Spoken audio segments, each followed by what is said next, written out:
Welcome to MH Health. In today's video, we learn what an echogenic bowel is, the possible causes, and how they can be identified.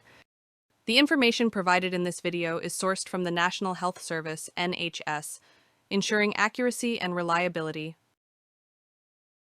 A baby is said to have an echogenic bowel when their bowel appears brighter than usual on an ultrasound scan. It is sometimes referred to as bright bowel. Echogenic bowel is usually identified during the 20-week anomaly scan, although it may be noticed during an earlier scan or in a growth scan later in the pregnancy. What are the possible causes? Echogenic bowel is seen in less than 1%, 1 in every 100 pregnancies, and in over 90% of cases, 90 in every 100, 100%, it is a variation of normal. It often resolves itself during pregnancy. The baby does not have any health problems, and no cause for the echogenic bowel is found.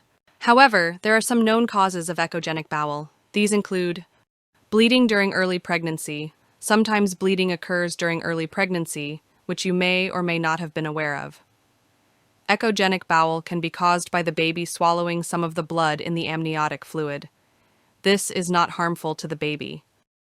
Cystic fibrosis. Echogenic bowel can be associated with cystic fibrosis, CF. This is an inherited genetic condition that affects the lungs and digestive system after birth. It is found in around 2% of babies, 2 in 100, with echogenic bowel. A baby can only be affected by cystic fibrosis if both parents are carriers of the cystic fibrosis gene. Infection. Echogenic bowel can be associated with infections that have crossed the placenta. An example is cytomegalovirus, CMV. This accounts for up to 2% of cases, 2 in every 100, of echogenic bowel. Chromosomal difference up to 3%, 3 in every 100. Babies with echogenic bowel also have a chromosomal difference. The most common chromosomal difference associated with echogenic bowel is Down's syndrome, trisomy 21. But there are other chromosomal differences associated with echogenic bowel too. Bowel obstruction. A bowel obstruction, damage to the bowel from twisting or reduced blood supply, is identified as the cause of an echogenic bowel for 1% of babies, 1 in 100. A bowel obstruction may not be detected until later in pregnancy. Placental function.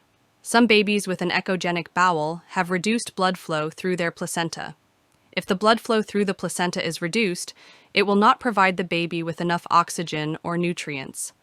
This may affect the baby's growth or cause the baby to be smaller than expected. Tests suggested to detect echogenic bowel. Cystic fibrosis, CF, screening. You and your partner will be offered a blood test to find out if either of you carry an affected gene. A blood test to identify possible infections. We will offer you a blood test to find out if you have been exposed to an infection. Sometimes the symptoms are very mild, and you may not have realized you had an infection. Diagnostic tests, chorionic villus sampling, CVS, or amniocentesis. These tests examine your baby's chromosomes in detail and are used to determine whether or not your baby has a genetic or chromosomal difference. They can also be used to find out if your baby has an infection. Ultrasound scans. You will be offered an ultrasound scan at 28 and 34 weeks to assess your baby's bowel and overall growth and well-being. If you find this video helpful, hit like, subscribe, and bell icon